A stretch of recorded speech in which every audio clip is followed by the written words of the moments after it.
எந்த வகையிலையுமே வந்து உருப்படியான புரோஜனமான மக்களுக்கான அரசியல் என்ன நடக்குதா அப்படின்னு கேட்டீங்கன்னா ஒண்ணுமே இல்லையா. ஏதாச்சும் ஒன்று ரெண்டு சொல்லுங்க. சொல்றேன். கடந்த ப்ரீவியஸா இருந்த கவர்மெண்ட்டை விட இந்த கவர்மெண்ட் மோசமா இருக்காங்கன்ற. ஏன்னா ப்ரீவியஸா இந்த கவர்மெண்ட் வந்து இந்த இடத்துக்கு நகர 50 வருஷம் ஆச்சு. கரெக்ட். 40 வருஷம் ஆச்சு, 30 வருஷம் ஆச்சு. வந்த ஒரு வருஷத்துல நீ பண்ற, ஒரு வருஷம் இல்ல 100 நாள். கவர்னர் கலந்துக்கூடிய நிகழ்ச்சி, ஒன்றிய அமைச்சர்கள் கலந்துக்கூடிய நிகழ்ச்சி, பிஎம் பிரசிடென்ட் நிகழ்ச்சிகளை கட்டுப்படுத்துமா இந்த தீர்மானம்? கட்டுப்படுத்தாது. அந்த புரோட்டோகால்ல உனக்கு வேலையே கிடையாது. அவன் வருவான் பார்த்துட்டு அவன் போயிட்டே இருப்பான். அப்புறம் எதுக்கு இந்த தீர்மானம்? எதுக்கு தீர்மானம்? இந்த படத்துல ஒன்று சொல்லுவான் இல்லையா, நான் அப்படி சுத்தும் போது நீ இப்படி சுத்தணும், நீ இப்படி சுத்தும் போது நான் அப்படி சுத்தணும். பூசண மாதிரி இருக்கணும், பூசாத மாதிரி இருக்கணும். அந்த மாதிரி ஈயம் பூசண மாதிரியும் பண்ணணும், பூசாத மாதிரியும் பண்ணணும். நம்ம கொள்கைவாதிகள் அப்படின்ற மாதிரியும் காட்டணும், ஃப்ரீ கரப்ஷன் அப்படின்ற மாதிரியும் காட்டணும். அப்படிலாம் காட்டி மக்கள் தலையில மிளகா அரைச்சிடணும். குற்றம் குற்றமே. இன்றைக்கு தாவேகா ஆட்சி தொடங்கி 100வது நாள் முடிஞ்சிருக்கு. இந்த 100 நாள் ஆட்சியை மொத்தமா நீங்க எப்படி பாக்குறீங்க? சிறப்பு, மிக சிறப்பு, மோசம், ரொம்ப மோசம். இது நாளுக்குள்ளதான் பதில் சொல்லணும்னு இல்லை, நீங்க உங்க விருப்பப்படி பதில் சொல்லலாம். ஒரு மோசமான ஆட்சி தான். மிகவும் மோசம் அப்படின்னு 5 வருஷம் கழிச்சு நம்மளுக்கே அப்புறம் பார்த்துக்கலாம். அது நமக்கே தெரிஞ்சிடும், போக போக பழகிடும் அப்படின்ற மாதிரி. ஸோ இப்போ ஒரு மோசமான ஆட்சி தான். மக்கள் பெருசா எதிர்பார்த்து ஓட்டு போட்டாங்க. அண்ணா வந்துட்டாரு, பெருசா ஒரு மாற்றம் வரும் அப்படின்லாம் வந்து ஓட்டு போட்டாங்க. ஆனா எந்த வகையிலையுமே வந்து உருப்படியான புரோஜனமான மக்களுக்கான அரசியல் என்ன நடக்குதா அப்படின்னு கேட்டீங்கன்னா ஒண்ணுமே இல்லையா. ஏதாச்சும் ஒன்று ரெண்டு சொல்லுங்க. சொல்றேன். தமிழ்நாடு சட்டமன்றத்துல 2 நாள்ல 3 மசோதாவை கொண்டு வராங்க. ஒண்ணு வந்து தமிழ்தாய் வாழ்த்து முதல்ல தான் பாடணும், 2வது நீட்டு, 3வது வந்து FCRA அந்த வெளிநாட்டு பணம் கொண்டு வரதுல. அதில் சரி அதை விட்டுருங்க, அந்த வெளிநாட்டு பணம் கொண்டு வரது அது ஒரு பக்கம் இருக்கட்டும். இந்த 2 தீர்மானத்துக்குள்ள வருவோம். ஒன்று வந்து தமிழ்தாய் வாழ்த்தை முதல்ல பாடணும், 2வது நீட்டு. ஃபர்ஸ்ட் நீட்டு 2017 ADMK நீட்டுக்கு எதிரான தீர்மானத்தை கொண்டு வந்தாங்க, வேலைக்கு ஆகல. அதன் பிறகு ரொம்ப ஆக்கப்பூர்வமான விஷயத்தை எடப்பாடி பழனிசாமி அவர்கள் பண்ணார் அப்படின்னா 7.5 கொண்டு வந்தார். சிறப்பு, உண்மையிலேயே பாராட்டணும். தைரியமான மூவ் அது. ஸ்டாலின் கொண்டு இன்க்ரீஸ் பண்ணார். ஸ்டாலின் இல்ல 7.5 10 கூட ஸ்டாலின் அவரால் இன்க்ரீஸ் பண்ண முடியல. ஆனா பாஜக அடிமைன்னு சொல்லப்பட்ட எடப்பாடி பழனிசாமி அவர்கள் 7.5 கொண்டு வந்தார். இதுல அது எப்படி கொண்டு வந்தாருங்கிறது தான் ரொம்ப முக்கியம். உண்மையிலேயே எந்த காலத்திலும் எடப்பாடி பழனிசாமி பாராட்டுக்குரியவர் அப்படின்னா அந்த ஒரு விஷயத்துக்காக தான். ஆளுநரோட அனுமதி எனக்கு தேவையில்லை, முதலமைச்சரோட சிறப்பு அதிகாரத்தின் கீழே நான் இந்த 7.5 சிறப்பு இடஒதுக்கீடு கொண்டு வரேன்னு கொண்டு வந்தார். தைரியமான மூவ், எல்லாருமே ஆச்சரியப்பட்டாங்க. பயங்கரமான மூவ் அது. எடப்பாடி பழனிசாமி அவர்களை வந்து அந்த விஷயத்துல அடிச்சுக்கவே முடியாது. சூப்பரா ஒரு விஷயத்தை வந்து பண்ணார். உண்மையிலேயே பாராட்டணும். தீர்மானம் போட்டாரு, வேலைக்கு ஆகல. அடுத்து என்ன பண்ணலாம்? ஆக்கப்பூர்வமா 7.5 கொண்டு வந்தாச்சு. இன்னைக்கு பல மாணவர்கள் அதில் உள்ள போயிட்டு இருக்காங்க. அதன் பிறகு திமுக ஆட்சி 21 கொண்டு வராங்க தீர்மானம். ஆனா அவங்க சும்மா கொண்டு வரல. ஓய்வு பெற்ற நீதிபதி AK ராஜன் தலைமையில் ஒரு ஆய்வுக்குழு அமைச்சு இந்த நீட் தேர்வு வந்ததுல இருந்து அரசு பள்ளி மாணவர்கள் எப்படியெல்லாம் பாதிக்கப்பட்டு இருக்கிறாங்க என்பதை தீர ஆய்ந்து அந்த ஆய்வறிக்கையின் அடிப்படையில் ஒரு நீட் விலக்கு தீர்மானத்தை கொண்டு வராங்க. ஃபர்ஸ்ட் கொண்டு வராங்க, 2வதும் கொண்டு வராங்க, 3வது 24 நினைக்கிறேன் கொண்டு வராங்க. ஒன்னும் வேலைக்கு ஆகல.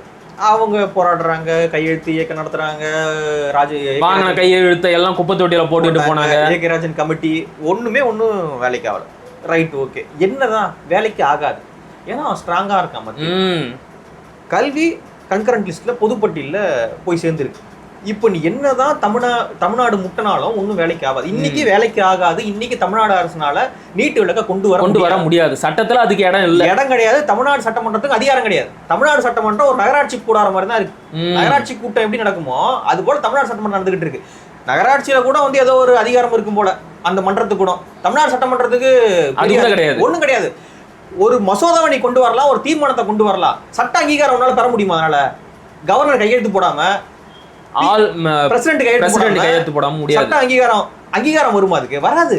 ஒரு பேப்பர் அது. நீ பேப்பரை வந்து எதை வேணா எழுதிக்கலாம். அந்த பேப்பர்ல எழுதிக்கிட்டு ஆளுநர்கிட்ட போனோம், அது இந்த பேப்பர் தூக்கி போடு, அந்த பேப்பர் தூக்கி போடு, இதுக்கு மட்டும் கையெழுத்து போடுறேன் போட்டாதான் அது சட்டமாகும். சட்ட அங்கீகாரம் கிடைக்குது, கான்ஸ்டிடியூஷன்ல போகுது. இல்லைன்னா ஒண்ணுமே கிடையாது. அப்படி இருக்கும்பொழுது நீங்க வரீங்க, இவங்கெல்லாம் எல்லாம் போட்டு முடிச்சுட்டாங்க, ஒன்றும் வேலைக்கு ஆகல. நீங்க வரீங்க, ஒரு தீர்மானம், நீட்டை வந்து நாங்கள் எதிர்க்கிறோம்.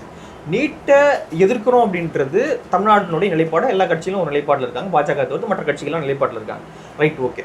இந்த நிலைப்பாடு எல்லாருக்கும் தெரியும்ல. இந்த நிலைப்பாட்டை திரும்ப நீங்க சொல்றதுனால என்ன அவசியம்? இப்போ ஒரு தீர்மானம் கொண்டு வரீங்க, அந்த தீர்மானத்தினால என்ன பயன்? கரெக்ட், என்ன பயன்?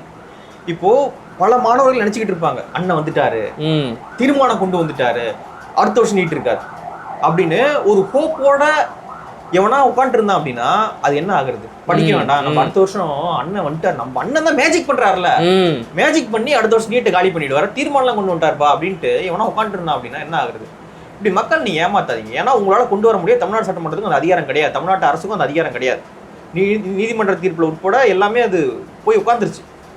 அப்போ என்னால முடியாது. நீ என்ன யோக்கியனாக தான் நீங்க என்ன பண்ணிருக்கணும்?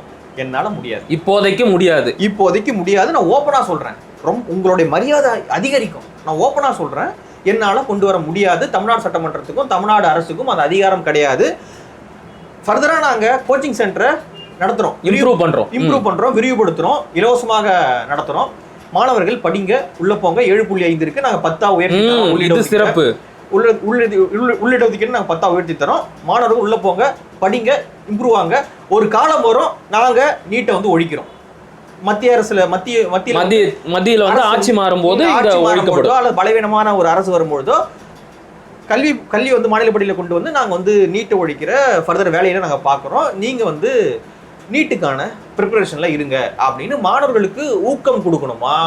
மாணவர்களுடைய நம்பிக்கையை சீர்குலைக்கணுமா? உண்மையை சொல்லி ஊக்கம் கொடுக்கணும். நீ உண்மையை சொல்லு. உன்னால கொண்டு வர முடியாது, எடப்பாடி அவர்களால கொண்டு வர முடியல, ஸ்டாலின் அவர்களால கொண்டு வர முடியல, உன்னாலே கொண்டு வர முடியாது. அவங்களுக்கு இல்லாத எந்த அதிகாரமும் உங்களுக்கு வரல. என்ன வந்து அதே சட்டமன்றம் தான் குறைஞ்சுதானே இருக்கு. இன்னைக்கு நாடாளுமன்ற மழைக்கால கூட்டத்தொடர்ல 12 மசோதா வந்து கொண்டு வந்தாங்க. அதுல ஒரு மசோதா என்ன அப்படின்னா, கனிம வள விஷயத்தை வந்து ஒழுங்குபடுத்துற ஒரு மசோதா.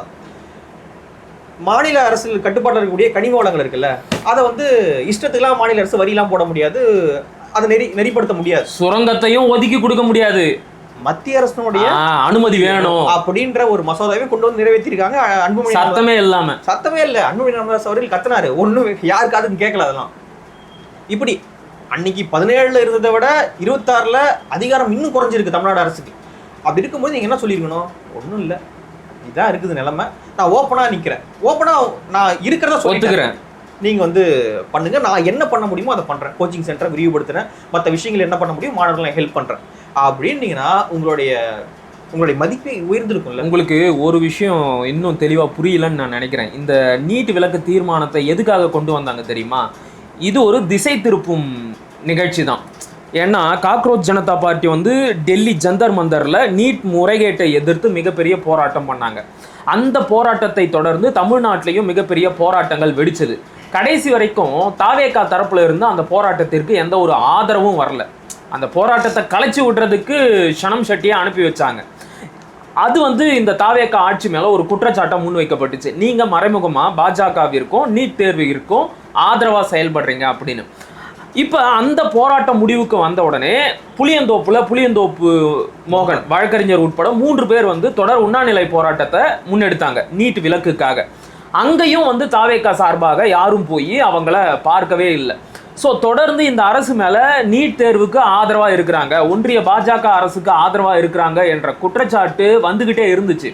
அதை எப்படி டைலூட் பண்ணலாம், அந்த நரேட்டிவை எப்படி கவுண்டர் பண்ணலாம் அப்படின்னு யோசிச்சவங்க இந்த தீர்மானத்தை கொண்டு வந்திருக்கிறாங்க. இப்போ யாராச்சும் போய் கேட்டாங்கன்னு வைங்க, ஏங்க நீங்கள் அந்த போராட்டத்தை எல்லாம் ஆதரிக்கலன்னு கேட்டால் நாங்கள் தீர்மானம் போட்டோம், அவ்வளோதான் முடிஞ்சு. இது ஒரு ஆக்கப்பூர்வமான அரசியலான்னு கேட்குறேன். ஏன்னா இந்த அரசு 100 நாள் என்ன பண்ணிட்டு இருக்கு, எந்த பாதையில போயிட்டு இருக்கு அப்படின்றதுக்கு இந்த 2 தீர்மானம். ஆமா, இன்னொரு தீர்மானம் என்ன அப்படின்னா தமிழ் தாய் வாழ்த்து தீர்மானம். நீட் தீர்மானம் ஒன்றும் சரக்கே இல்லை, சும்மா அது ஒரு பேப்பர் ஒன்று வச்சிருக்காங்க, அது மூலையில் தூங்கிட்டு இருக்கு, தூசி பொடி நாளைக்கு. அடுத்த தீர்மானம் என்ன அப்படின்னா தமிழ் தாய் வாழ்த்து முதல்ல பாடணும் அப்படின்றது. தமிழ் தாய் வாழ்த்தை முதல்ல பாடணுன்ற தீர்மானம் ஏன் வந்துச்சு? வந்தே மாதரத்தை கட்டாயமாக்குறாங்க நாடாளுமன்றத்துல. ரைட், ஓகே, இவங்க ஒரு கவுண்டர் பண்ணணும் அப்படின்னு ஒரு தீர்மானத்தை கொண்டு வராங்க. இப்போ தீர்மானம் கொண்டு வந்துட்டு நிறைவேறி போச்சு. எல்லாருக்கும் அதே ஒரே நிலைப்பாடு தான், ஃபர்ஸ்ட் பாடணும் அப்படின்றத எல்லாரும் ஒருமனதாக தீர்மானத்தை நிறைவேற்றிருக்காங்க. இந்த தீர்மானம் இருக்குல்ல, தீர்மானம் நிறைவேற்றிட்டீங்க, ஓகே, முடிஞ்சிச்சு. நாளைக்கு ஒரு நிகழ்ச்சி நடக்குது, மாநில அரசினுடைய நிகழ்ச்சினே வச்சுப்போம், ஒரு நிகழ்ச்சி நடக்குது. அந்த நிகழ்ச்சியில் தமிழ் தாய் வாழ்த்து 2ஆவதா பாடப்படுது. பாடப்படும் பொழுது சம்பந்தப்பட்டவர்கள் மீது, நிகழ்ச்சி ஏற்பாட்டாளர்கள் மீது சட்டப்படியான நடவடிக்கை இருக்குமா? அப்படிதான் இந்த தீர்மானம் சொல்லுது. எப்படி இருக்கும் தீர்மானம்? ரெசல்யூஷனுக்கும் பில்லுக்கும் வித்தியாசம் இல்லையா? கண்டிப்பா இருக்கு. ரெசல்யூஷன் என்ன? தமிழ்நாடு சட்டமன்றம் ஒருமனதாக இப்படியான முடிவுல இருக்கு அப்படின்றத நாட்டுக்கு வெளிப்படுத்துறாங்க. மத்திய அரசுக்கு என்ன சொல்றாங்க அப்படின்னா, தமிழ்நாடு எப்படி இருக்கு, தமிழ்நாடு சட்டமன்றம் எப்படி இருக்குன்னா தமிழ்தாய் வாழ்த்து தான் முதல்ல பாடணும் அப்படின்ற ஒரு நிலைப்பாட்டில் நாங்க இருக்கிறோம் அப்படின்ற உங்களோட எண்ணத்தை வெளிப்படுத்துறீங்க. சட்ட அங்கீகாரம் இருக்கா? இல்ல இல்ல. முடியுமா உங்களால? ஐயா, இந்த தீர்மானத்தை போட்டு அவங்களே தான் வச்சுக்கிட்டாங்க. ஆளுநர் கூட அனுப்பல. யாருக்குமே அனுப்பலையா நீங்க? ஆமா, ஆளுநருக்கே நீங்க அனுப்பலையே. அப்புறம் எப்படி என்ன சட்ட அங்கீகாரம் அதுக்கு? உங்களோட தமிழ்நாட்டு மக்களுக்கு எண்ணம் தான் எல்லாருக்கும் தெரியுமே. தமிழ்நாட்டு மக்களுக்கு என்ன எண்ணம்? தமிழ்தாய் வாழ்த்தை முதல்ல பாடணும். அதுதான் உலகத்துக்கே தெரியுமே, ஊருக்கே தெரியுமே, இந்தியாவுக்கு எல்லாருக்கும் தெரியுமே. அது ஒரு தீர்மானம் போட்டு, அது புது தீர்மானமும் இல்ல, 1970லயே போட்டாங்க. 21ல அவங்க மாநில பாடலா அங்கீகரிச்சிட்டாங்க. நீங்களே சொல்றீங்க. அதை விஜய் அவர்கள் படிக்கும்போது சொல்றாரு இதெல்லாம் நடந்துகிட்டு இருக்கு. இதனுடைய பர்பஸ் என்ன?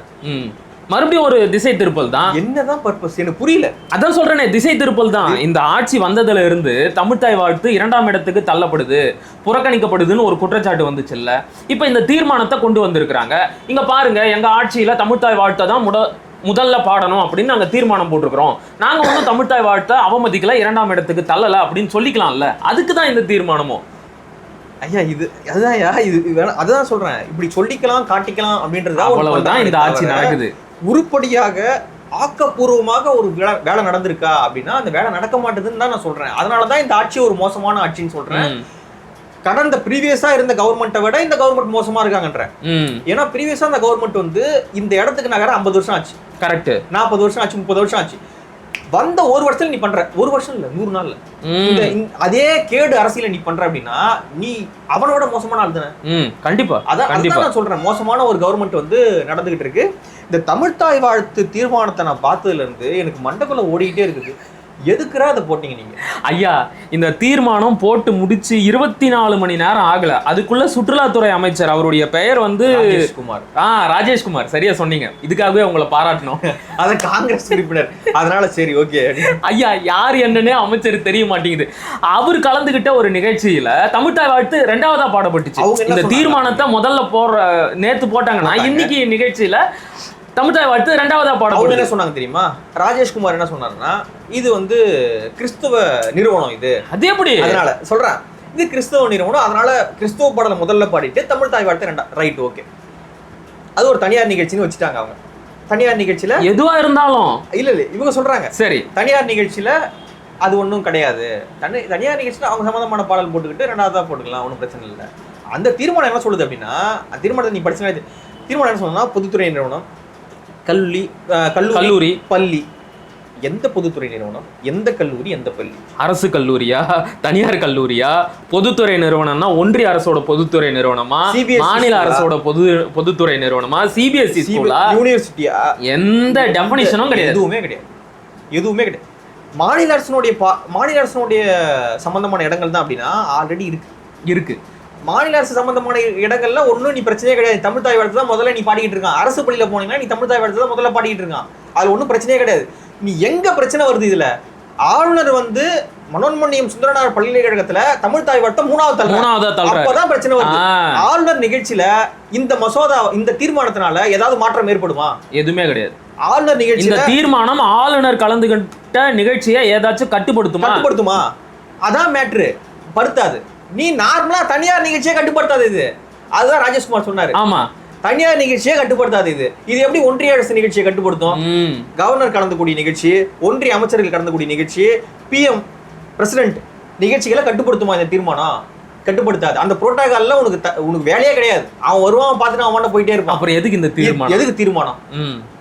யாரை ஏமாத்த இந்த தீர்மானம்? அதான் சொன்னீங்களா, ஏமாத்துறதுக்கு தான் இந்த தீர்மானம். ஒன்றிய அரசு, மத்திய அரசையும் இது கட்டுப்படுத்தாது, தனியார் நிகழ்ச்சிகளையும் கட்டுப்படுத்தாது. யாரதான் கட்டுப்படுத்தும்? தூங்கும் மூளையில தூசி படிஞ்சு தூங்கிட்டு இருக்கும். இவ்வளவுதான் இது. ஸோ இந்த 2 தீர்மானம் போதும் இந்த அரசனுடைய லட்சணம் என்னன்னு சொல்லிட்டு. இது 100 நாள் தான் ஆகுது அப்படின்றாங்க. நீ வந்து 1001 நாள் ஆனாலும் இது ஒன்றும் மாறாது. உங்களுக்குன்னு தெளிவான கொள்கை முடிவு இருந்தா, விஷன் இருந்தா, நிச்சயமா நீங்க ஒரு தெளிவான தீர்மானத்தை கொண்டு வரணும். இந்த படத்துல ஒன்று சொல்லுவான் இல்லையா, நான் அப்படி சுத்தும் போது நீ இப்படி சுத்தணும், நீ இப்படி சுத்தும் போது நான் அப்படி சுத்தும், ஈயம் பூசண மாதிரி இருக்கணும், பூசாத மாதிரி இருக்கணும். அந்த மாதிரி ஈயம் பூசண மாதிரியும் பண்ணணும், பூசாத மாதிரியும் பண்ணணும், நம்ம கொள்கைவாதிகள் அப்படின்ற மாதிரியும் காட்டணும், ஃப்ரீ கரப்ஷன் அப்படின்ற மாதிரியும் காட்டணும். அப்படிலாம் காட்டி மக்கள் தலையில மிளகா அரைச்சிடணும் அப்படின்னு ஒரு ட்ரை பண்ணி. சரிங்கய்யா, இப்ப 100 நாள் ஆகி இருக்கு. இவங்க வந்து சமீபத்தில் தான் பட்ஜெட்டை தாக்கல் பண்ணாங்க. பட்ஜெட் தொடர்பான மானிய கோரிக்கை விவாதங்கள் சட்டமன்றத்தில் நடந்துகிட்டு இருக்கு. இந்த தாவேகா ஆட்சி மேலே என்ன குற்றச்சாட்டை முன்வைக்கிறாங்க அப்படின்னா, நீங்கள் தேர்தல் நேரத்தில் கொடுத்த எந்த ஒரு வாக்குறுதியையும் இந்த பட்ஜெட்டில் அறிவிக்கவே இல்லை, கொடுத்த வாக்குறுதியை நீங்கள் நிறைவேற்றலை அப்படிங்கிறாங்க. இந்த குற்றச்சாட்டு சரியா? ஏன்னா இன்னைக்கு தமிழ்நாடு அரசோட நிதி நிலைமையை பற்றி நமக்கு நல்லாவே தெரியும். இப்படி ஒரு நிதி சிக்கலை வச்சுக்கிட்டு இவங்க அறிவிச்ச திட்டத்தை எல்லாம் நிறைவேற்றலை அப்படின்னு இவங்க மேலே மட்டுமே நம்ம குற்றச்சாட்டு சொல்வது சரியா இருக்குமா? கடந்த ஆட்சிகளோட தவறு தானே இந்த தாமதத்துக்கு காரணம். அப்போ நம்ம அதையும் தானே சேர்த்து பார்க்கணும். ஒரே அடியாக இவங்க மேலே பழி போட்டுட முடியுமா? ஐயா, நிதி நிலைமை மோசமாக இருக்குன்றது இவங்களுக்கு வந்து தான் தெரியும் அப்படின்னா இவங்க அரசியல்வாதியே கிடையாது. ஏன்னா காமன் மேனுக்கே தமிழ்நாட்டோட நிதி நிலைமை என்னன்னு தெரியும். அது நல்லாவே தெரியும். அவங்க கடைசி பட்ஜெட்லேயே சொல்லிட்டு போயிட்டாங்க. அவங்க திமுக இவ்வளோ இருக்குது, இதான் இருக்குது, இதான் இருக்குன்னு ஓப்பனாக சொல்லிட்டு தான் அவ்வளோதான் இருக்கு. இவங்க ஒயிட் பேப்பர் ரிலீஸ் பண்ணுறேன் அப்படின்ட்டு அதே தான் சொன்னாங்க. அவங்க என்ன பட்ஜெட்டில் சொன்னாங்களோ அதான் ஒயிட் பேப்பர்லையும் சொன்னாங்க, இதான் இருக்குது, இதான் இருக்குன்னு. இது உலகத்துக்கே தெரிஞ்ச விஷயம், தமிழ்நாட்டினுடைய நிதி நிலைமை இப்படி இருக்குது அப்படின்னு சொல்லிட்டு. உங்களுக்கு வந்து தான் தெரியும் அப்படின்னா நீ அரசியல்வாதியே கிடையாது. உனக்கு முன்னாடியே தெரியும்னா ஏன் சொன்ன? அதை 2 கேள்வி தான். உனக்கு முன்னாடியே தெரியும்னா எதுக்காக சொன்னேன்? இப்போ பாருங்க எவ்வளோ அரசனுடைய பார்வையெல்லாம் எப்படி இருக்குன்னு பாருங்க. அடுத்த எலெக்ஷன் ஓட்டு இது வச்சது மட்டும்தான் பார்வை இருக்கு. இந்த பெண்களுக்கான உரிமை தொகை இருக்குல்ல, ஆமா 2500 ரூபா, அது விட்டுங்க, இப்போ 1000 ரூபா கொடுக்குறாங்க. ஆமா, அந்த 1000 ரூபா கொடுக்கும்போது பட்ஜெட்ல 14,000 சொச்சம் கோடி ஒதுக்கப்படுது பெண்களுக்கான உரிமை தொகை கொடுக்கறதுக்காக. இந்த உரிமை தொகை போறதுனால மக்கள் எம்பவர் ஆவாங்களா அப்படின்னு கேட்டீங்கன்னா கிடையாது. சும்மா இந்த 1000 ரூபாய் ஏதாவது ஒரு செலவு பண்ணிட்டு போயிட்டே இருப்பான். இதனால மக்கள் எம்பவர் ஆக மாட்டான். ஆனா இந்த 14,000 கோடி நீங்க வச்சு இன்வெஸ்ட் பண்ணீங்க அப்படின்னா, ஒரு 10 இடத்துல பாலம் கட்டுறீங்க, ஒரு 10 பள்ளிக்கூடம் கட்டுறீங்க, அல்லது புதிய ஏதாவது திட்டத்தை கொண்டு வரீங்க, தொழிற்சாலை தொடங்குறீங்க, அரசு சார்பா ஏதாவது ஒரு விமான நிலையம், ஏதோ ஒன்று கொண்டு வரீங்கன்னா இன்வெஸ்ட்மெண்ட்னால டெவலப்மெண்ட் இருக்கும். டெவலப்மெண்ட்னால மக்களுக்கான வேலை வாய்ப்பு இருக்கும். 14,000 கோடி இதுக்கு ஒதுக்குறீங்க. திமுக அரசு இதுதான் பண்ணாங்க. ஓட்டு அவ்வளவுதான். கல்விக்கான பட்ஜெட்டை குறைக்கிறீங்க. தாய்மாமன் சீரு, தங்க மோதிர திட்டம், இது அதுன்னு இந்த பெண்களுக்கான சீரு, இதுக்கெல்லாம் சேர்த்து கிட்டத்தட்ட ஒரு 1500 கோடி ஒதுக்கு. ஆமா, கல்விக்கான பட்ஜெட்டை குறைக்கிறீங்க. என்ன நோக்கம் உங்களுக்கு? சரக்கு விற்கிறாங்கல்ல, அதுக்கான பட்ஜெட்டை அதிகரிக்கிறாங்க. எக்ஸ்ட்ரா தான் இந்த வருஷம் வரும் அப்படின்ற மாதிரி சொல்றாங்க. அப்படின்னா என்ன நினைச்சுக்கிட்டு இருக்கீங்க? என்னதான் இது நடக்குதுங்க? என்ன வித்தியாசம் காட்டிட்டீங்க நீங்க அப்படின்றதான் நம்மளுடைய கேள்வி. ஸோ இவங்க எந்த வகையிலையும் புதுசான ஒரு அரசாங்கம் கிடையாது. எந்த வகையிலையும் ஒரு மாற்று கிடையாது. இவங்களால இந்த 2500 ரூபா அப்படின்ற அமௌண்ட்டையும் கொடுக்க முடியாதுன்றது நமக்கு முன்னாடியே தெரியும். இவங்க சொல்லும் போதே யாரும் பண்ண முடியாதியா? இன்னைக்கு என்ன 1000 ரூபா கொடுக்கும் போதே நீ பட்ஜெட்ல 14,000 கோடி ஒதுக்குற. 2500 ரூபா கொடுக்கணும்னா எவ்வளவு ஒதுக்கணும்? 28,000 கோடி ஒதுக்கணும். அது எங்க 30,000 கோடி கிட்ட ஒதுக்கணும். நீ எங்க நீ போவ? பிச்சை எடுத்துக்கிட்டு இருக்கணும். அவரோட சொந்த சொத்தை வித்து செலவு செய்வாரு. ஒரு அம்மா சொன்னாங்கல்ல, மறந்து போச்சு அவங்க.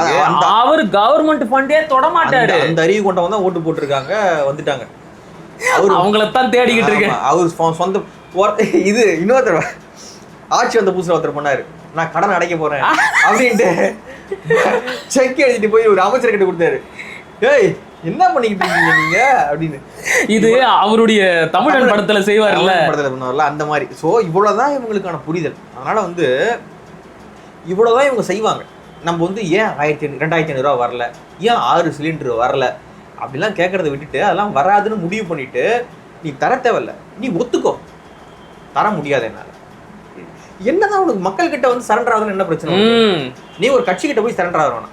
மக்கள் கிட்ட இல்லப்பா, நீ ப்ரீவியஸான கவர்மெண்ட் மேலே கூட பழி தூக்கி போடு, ஒன்றுமே தொடச்சி வச்சுட்டு போயிட்டாங்க, ஒன்றுமே இல்லை, தர முடியாது, நீங்கள் பொறுத்துக்குங்க, நாங்கள் அடுத்த 5 வருஷம்ல என்ன இருந்ததுன்னா பார்க்குறோம், வருமானத்தை இன்க்ரீஸ் பண்ணி அதுக்கப்புறம் நாங்கள் பார்த்துக்குறோம் அப்படின்னு ஒன்றுமே சொல்லாமல் நீ மாட்டை ஓட்டிக்கிட்டே இருந்தா என்னது? வாக்குறுதியும் கொடுப்பீங்க, நிறைவேற்றவும் மாட்டீங்க, பழியும் தூக்கி அவங்க மேலே போடுவீங்க. என்னதான் கதை? ஸோ இப்படியான ஒரு விஷயம் தான் நடந்துகிட்டு இருக்கு. ஆக்கப்பூர்வமாக இந்த கவர்மெண்ட்ல நடக்கல, எதுவுமே நடக்க மாட்டேது. ரொம்ப ஒஸ்டான ஒரு கவர்மெண்ட். இறுதி கேள்வி, 100க்கு எவ்வளவு மதிப்பெண் கொடுப்பீங்க இந்த ஆட்சிக்கு? 100க்காயா? என்ன இவ்வளவு யோசிக்கிறீங்க? ஏதாச்சும் ஒரு மதிப்பு சொல்லுங்க. 100க்கெல்லாம் ஒன்றும் கொடுக்க முடியாதுயா. ஒரு 1, 2, 10 அதான் போட்டோம். இன்னும் ஒரு போனாதான் தெரியும். இப்போ மார்க்கே கிடையாது. இப்போதைக்கு ஒரு 10 மார்க் வேணா கொடுக்கலாம். கொடுக்கலாம். Grace mark. அதை தாண்டி இதில் பெருசாக ஒன்றும் கிடையாது. எது டிபேட் ஆகணுமோ அது டிபேட் ஆக மாட்டேது. எது டிபேட் ஆகக்கூடாதோ அதெல்லாம் டிபேட் ஆகிட்டு இருக்கு. இவங்க என்ன நினைக்கிறாங்கன்னா, சில விஷயங்கள்லாம் எங்கள் நார்மலைஸ் ஆகணும் அப்படின்னு நினைக்கிறாங்க. மக்கள் அதெல்லாம் பேசி பேசி நார்மலைஸ் பண்ணணும் அப்படின்னு நினைக்கிறாங்க. நான் சொல்கிறேன், மக்கள் அதெல்லாம் பேசி நார்மலைஸ் பண்ணக்கூடாது. அதை கடுமையாக எதிர்க்கணும். கரெக்ட். அதெல்லாம் ஒத்துக்கொள்ளவே கூடாது. இவங்க நார்மலைஸ் பண்ணணும்னு நினைக்கிறாங்க. பேசுங்க நீங்க, நான் அப்படிதான் பண்ணுவேன், நீங்க பேசி பேசி அதெல்லாம் ஒன்றும் தப்பு இல்லைப்பா. யார் வீட்டில் தான் நடக்கல இது. இறுதியா ஒன்னே ஒன்று மட்டும் சொல்லிக்கிறேன். இன்றைய தேதியில் ஒன் ஆஃப் த பெஸ்ட் சட்டமன்ற உறுப்பினர் யாருன்னு என்ன கேட்டா, அந்த சட்டமன்றத்திலேயே உருப்படியா விஷயத்தை பேசக்கூடிய ஆள் யாருன்னு கேட்டா சௌமியா அன்புமணி. சும்மா சொல்லக்கூடாது, சிறப்பான வாதங்களை எடுத்து வைக்கிறாங்க. எது செய்தியோ அதை மட்டும் பேசுகிறாங்க. அதுதான் வேணும். தேவையில்லாமல் அங்கே போய் ஒருத்தரை கிண்டல் பண்ணுறது, கவுண்டர் பண்ணுறது இதெல்லாம் கிடையாது. சிறப்பான விஷயங்களை, சிறப்பான கருத்துக்களை பாயிண்ட் பை பாயிண்ட்டாக எடுத்து வைக்கிறாங்க. இப்படித்தான் ஒவ்வொரு சட்டமன்ற உறுப்பினரும் நடந்துக்கணும். உங்களை நம்பி மிகப்பெரிய பொறுப்பை தமிழ்நாட்டு மக்கள் ஒப்படைச்சிருக்கிறாங்க. அதை உணர்ந்து செயல்படணும் என்பதற்காகத்தான் ஒரு விமர்சனமாக இது எல்லாத்தையும் நாங்கள் முன் வச்சிருக்கிறோம். ஆக்கப்பூர்வமாக எடுத்துக்கிட்டு செயல்படணும் அப்படின்னு கேட்டுக்கிறேன். பல கருத்துக்களை பகிர்ந்துக்கிட்டு ஒரு விஷயம் சொல்லுங்க. என்னன்னா, சௌமியா அன்புமணி சொன்னீங்க இல்லையா? ஆமா. அதே போல பிரேமலதா அவர்களுமே ஆமா ஆமா அவங்களும் கூட ஒன்றும் தவறா இல்லை. அவங்க ஃபர்ஸ்ட் டைம் தான் வந்திருக்காங்க. சொல்ல போனா அந்த ஜோசியருக்கு பதவி கொடுக்க பார்த்தாங்கல்ல, அதை கடுமையா எதிர்த்தவங்கல்ல முதன்மையானவங்க பிரேமலதா தான் அவர்கள். அதே போல தொகுதி மறுவரை தொடர்பான அந்த தீர்மானம் கொண்டு வர சரியான கேள்வி கேட்டாங்க. எதற்காக கொண்டு வரீங்க? என்ன இருக்குன்னே தெரியாது, எப்படி எதிர்க்கிறீங்க? டிராஃப்ட் இருக்கு அவங்க கிட்ட, அதெல்லாம் அவங்க கேட்டாங்க. அதுக்கப்புறம் சட்டமன்றத்துக்குள்ள கேமராமேன் ஏன் நிக்க வச்சிருக்கீங்க, அவங்களுக்கு உட்கார வைங்க அப்படின்றதெல்லாம். ஸோ அவங்களுமே நான் பார்த்த அளவுக்கு நல்லா தான் செயல்படுறாங்க. ஃபர்ஸ்ட் டைம் வந்திருக்காங்க சட்டமன்றத்துக்குள்ள, அவங்களும் நல்லா செயல்படுறாங்க. சௌமியா அன்புமணி அவர்களும் நல்லா செயல்படுறாங்க சிறப்பா. ஸோ இதெல்லாம் பார்க்கும்பொழுது பெண்கள் உள்ள போகும்பொழுது அதுக்கான விஷயம் அறிந்த பெண்கள், கண்டிப்பா விஷயம் அறிந்த பெண்கள் உள்ள போகும்பொழுது அந்த தன்மையை மாறு. சட்டமன்றத்துக்குள்ள எதை விவாதிக்கணும், எதை பேசக்கூடாது அப்படின்ற விஷயமே அங்க மாறுது இல்லையா? ஸோ அதனால அதிகமான பெண்கள் உள்ள போகணும், சட்டமன்றத்துக்குள்ள போகணும், அதிகமான பெண்களுக்கு அதிகாரம் போகணும். அப்படி போனாதான் பேலன்ஸ்டா இருக்கும் சமூகம். எதை பேசணும், எதை பேசக்கூடாது, ரைட், இவ்வளவு பெண்கள் இருக்காங்க அப்ப இது பேசக்கூடாது அப்படின்ற மாதிரி சமூகம் ஒரு பேலன்ஸா மாறும். ஒரு ஆணாதிக்க சமூகமாவே நான் தான் இருப்பேன் சட்டமன்றத்துக்குள்ள, 90% நான் தான் இருப்பேன். 2-3 பேருக்கு நானே இடம் கொடுத்து உட்கார வைப்பேன். அவங்க அதிகாரத்துல வர மாட்டாங்க, நான் இடம் கொடுத்து நான் ஆண்டை நான் அதிகாரத்துல உட்கார, என் அதிகாரத்துல அவங்களை உட்கார வைப்பேன் அப்படின்றது இல்லை. ஈக்குவலான ஒரு ரெப்ரசன்டேஷன் இருந்தாதான் அந்த ஒரு சமநிலையான ஒரு சமூகம் உருவாகும். ஸோ இன்னைக்கு தமிழ்நாட்டு சட்டமன்றத்துக்குள்ள செயல்படக்கூடிய 2 பெண் உறுப்பினர்களும் நல்லாவே செயல்படுறாங்க. இன்னும் சிலரும் நல்லா செயல்படுறாங்க.